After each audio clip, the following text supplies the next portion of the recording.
So this is our sterilizer, and I just recently set the parameters. 5-minute exposure, 30-minute dry time. This is sterilizer number 2.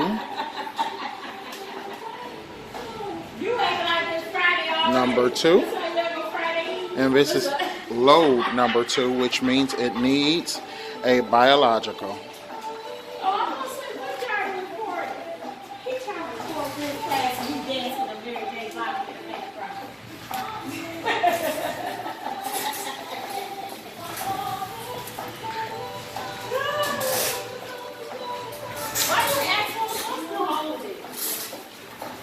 Well, come hold it.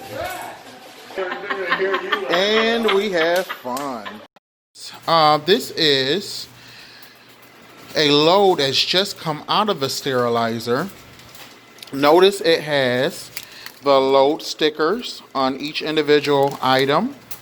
Also has the indicator that has turned black, indicating that the parameters of steam sterilization have been met. There's also a label that tells exactly what this item is. There's also our infamous biological. This is actually a biological that hasn't been cooked, but this load did have a biological that has been cooked. Okay, so we just remove this load from the sterilizer.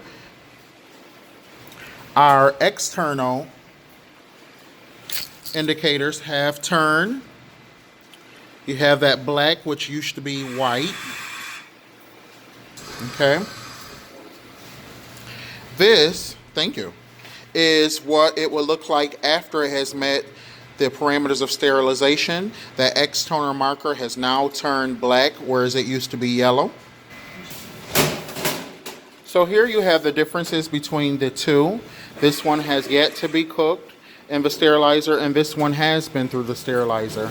And the external CI has changed, letting us know that at least the temperature was satisfactory to meet the parameters of sterilization. And then we'll go over what the biologicals actually look like. PCD, it's a process challenge device. This is one that I've already opened up, hence the tape. But this is pretty much the contents of the PCD. You have here your actual biological. You also have, in the midst of these cards, which are kind of like index cards that hold the biological, you'll have this card. And this card is more or less your information card. You also are going to have your chemical indicator. So you would have to fill out this card with the correct information. So you put the correct date, department, sterilizer, your load number, your temperature, exposure time, put your initials, the lot number, which we get from the front of the card, the front of your PCD. That lot number has to be recorded as well. And then that lot number should also match what is actually on your biological itself, which it does. And you're going to log it into your computer system. I also stapled to it the receipt tape from the actual sterilizer, because this shows that the parameters were actually met and show you the physical conditions that were actually met in the sterilizer, so you can see those as well. You also sign and date those as well.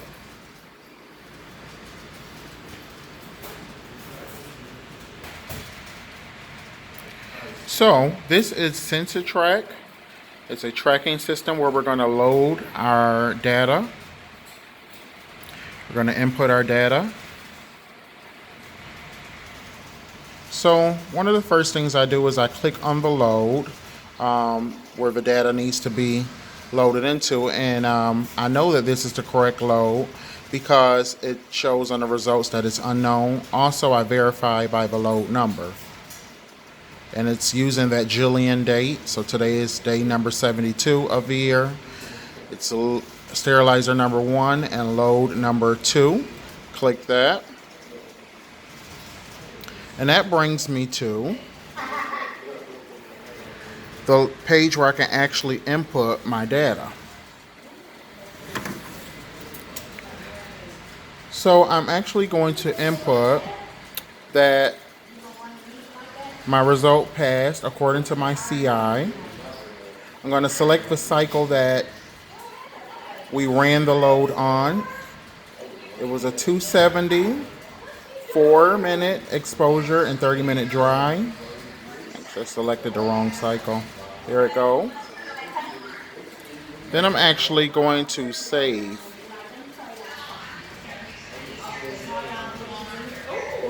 I'm going to acknowledge by OK. As I go to my indicators, actually going to low indicator. I'm going to select the load again, and I'm going to put it in well number 2. So actually on my incubator, I'm actually going to load my biological into incubator well number 2. And I don't know how well you guys can see those numbers. 2. So this is the biological that I already cracked. And I'm actually going to put it into well number 2. Push down. Okay. On my screen, I'm going to log in the information concerning that biological, the lot number,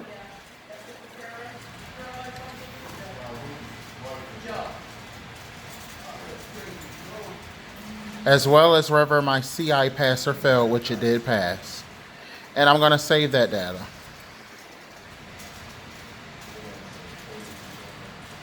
So in the well, it's actually going to run a timer.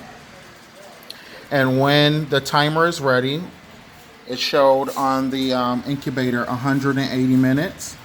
So after 180 minutes, I'll be able to log in the results in the SensorTrack system.